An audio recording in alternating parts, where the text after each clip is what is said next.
Selamat pagi, siang, sore, dan malam Pak Cliff dan teman-teman. Kali ini saya Rafael Michael Tanoto akan menjelaskan tentang AFL3 di mana yang pertama adalah analisis faktor. Nah, analisis faktor itu apa sih? Analisis faktor adalah teknik statistik yang digunakan untuk mendeteksi satu set faktor yang lebih kecil yang menjelaskan korelasi di antara satu set variabel yang diamati.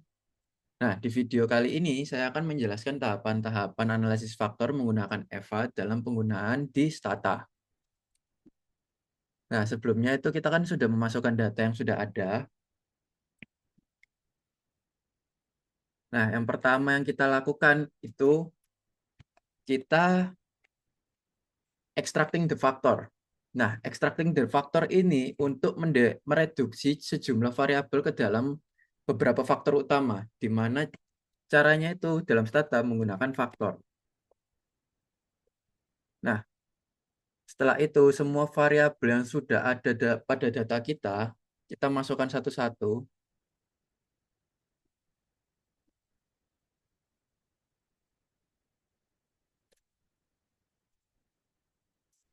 Nah, setelah kita mendapatkan hasil ini, kita itu mengetahui. Nah, dari faktor 1 sampai faktor 20 itu seberapa kuat dalam menjelaskannya, di mana di sini ada kumulatif. Setelah kita menganalisis faktor ini, tahapan yang kedua itu kita determining the number of factor, di mana itu dapat dilakukan dengan uji KMO. Nah, dalam Stata ini uji KMO itu dilakukan dengan Stat KMO. Nah, setelah Stat KMO ini kita mendapati nilai overall itu ada di bawah di atas 0,5. Namun ada beberapa KMO itu yang masih di bawah 0,5. Oleh karena itu kita bakal nganalisis faktor ulang dengan menghapus beberapa data yang di bawah 0,5.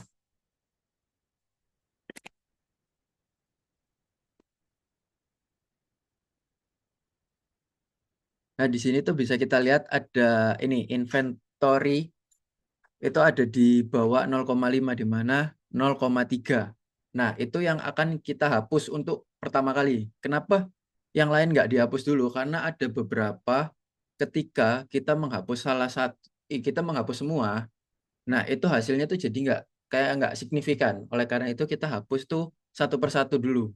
Dari yang paling kecil lalu yang 0,4, 0,4486 seperti itu.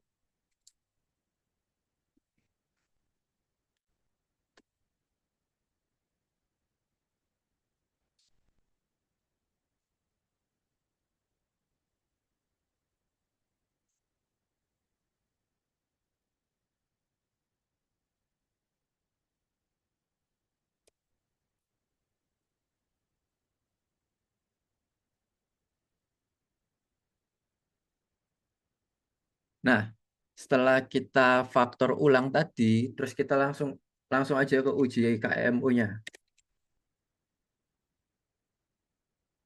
Nah, dapat dilihat kalau misalnya uji KMU-nya itu menunjukkan overall tuh naik dibandingkan sebelumnya.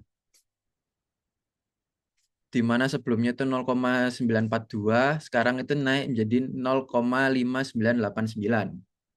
Nah, kita lakukan hal yang sama, di mana kita akan menghapus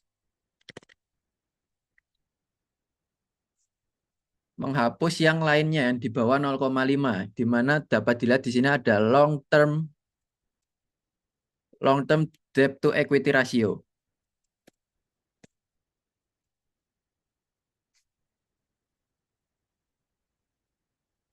Mohon maaf.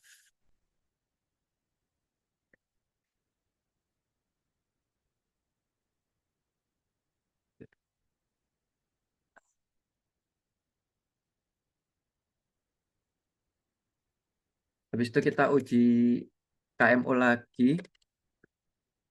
Nah, dapat dilihat di sini ada kenaikan di mana menjadi 0,6664. Nah, kalau misalnya sudah naik di atas 0,5, kita tuh ngeliat ke KMO-nya, uji KMO-nya, apakah ada yang masih di bawah 0,5 di sini. Nah, kalau misalnya sudah tidak ada, kita lanjut ke tahapan yang terakhir, di mana tahapan yang terakhir adalah rotate blank.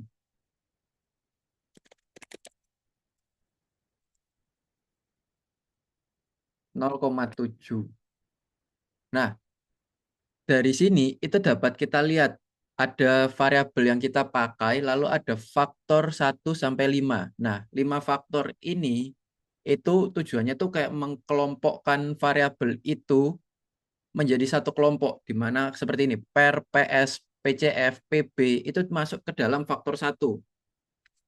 Nah, kenapa kita menggunakan 0,7? Karena di kasus ini, idealnya itu data yang digunakan ialah di atas 0,7. Ada beberapa data yang menggunakan 0,5, cuma saya lebih preferensi saya itu lebih ke 0,7.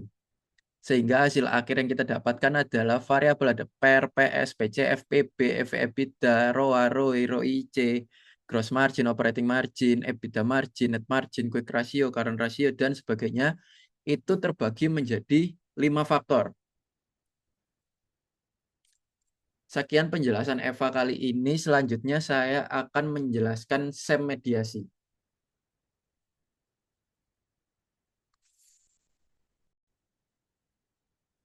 Selanjutnya itu saya akan melakukan analisis SEM, di mana di sini saya ada data dari 6 variabel.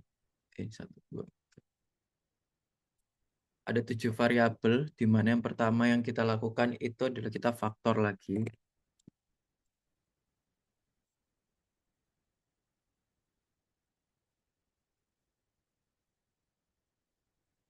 Nah, namun di akhir ini kita menambahkan IPF. Terus main igen 1. Nah, dapat dilihat di sini kalau misalnya faktornya itu, kalau misalnya ada yang di bawah 0,6, itu kita langsung hapus saja di mana di faktor 1 ini.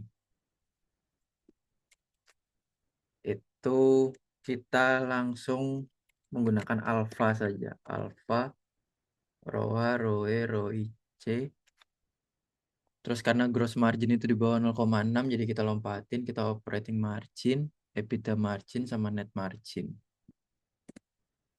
Nah, di sini di atas 0,6. Selanjutnya, kita akan melakukan SEM. Nah, di sini kita ke statistik.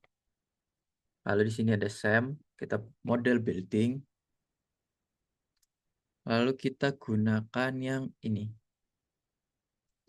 Nah, latennya kita kan karena kita menggunakan profitability ratio dari kumpulan semua profitability ratio, kita namakan profitability. Lalu number of variabelnya tadi kan ada 7, yang awalnya 7, lalu kita hapus 1, di mana ada gross margin yang kita hapus. Jadi kita menuliskan di sini 6. Oke.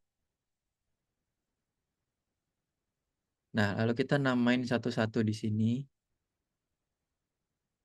Itu ada ROA, ROA, aduh, ROE, terus ROIC, operating margin, EBITDA margin, dan net margin. Setelah sudah, kita langsung estimate saja. Itu kita langsung ke maksimum likelihood. Nah, di sini akan memunculkan hasil. Dapat dilihat kalau misalnya di sini itu SEM-nya udah normal, namun kita akan melakukan eh,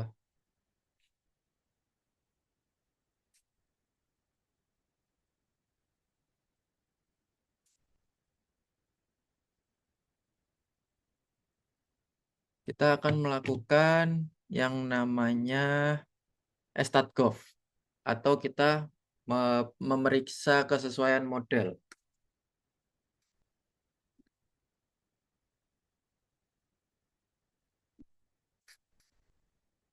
Nah, di sini StatGov stats all. Nah, di sini itu ada yang namanya model versus saturated, di mana dia itu eh, jika di bawah 0,5, 0,05, maka model ini tuh dapat menjelaskan dengan baik. Nah, namun di sini tuh angkanya tuh sangat besar, di mana 496,947, sehingga model yang digunakan itu tidak dapat dijelaskan dengan baik. Lalu selanjutnya tuh ada RMC atau Root Mean Square Error of Approximation, itu juga ketika di bawah 0,05, maka dapat diartikan juga baik. Lalu kita bahas ke AIC, BIC, di mana semakin besar nilainya itu untuk seperti kita menanggulangi kayak kita menambah gimana ya cara jelasin? Untuk membenarkan data itu semakin besar juga. Oleh karena itu dari hasil ini dapat disimpulkan bahwa penjelasan model ini itu tidak dapat dijelaskan dengan baik. Dapat dibilang itu karena di sini kan model Fisher Saturated-nya itu tidak di bawah 0,05, lalu RMC-nya juga tidak di bawah 0,05, sehingga lalu ini juga 90% CI lower bound ini juga ketika di bawah 0,05 itu juga akan semakin bagus. Namun di sini kan hasilnya 0,5, sehingga hasil penelitian data yang saya pakai ini itu tidak signifikan karena model phase saturated, RMC, dan lower bound-nya itu tidak sesuai dengan kriteria yang digunakan. Nah, kalau misalnya kita menggunakan yang namanya MV test normality, ROA, ROE, ROIC, operating margin, EBITDA margin, net margin,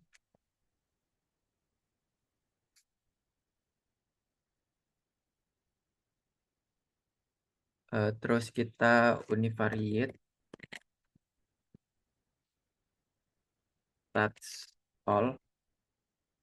Nah, dapat dilihat di sini tuh kan prop C-nya itu semua dari multivariate normality, dari Mardia M. Eskewness, Mardia M. Cortosis, Henze Ziegler, Dornick Hansen, itu di bawah 0,05,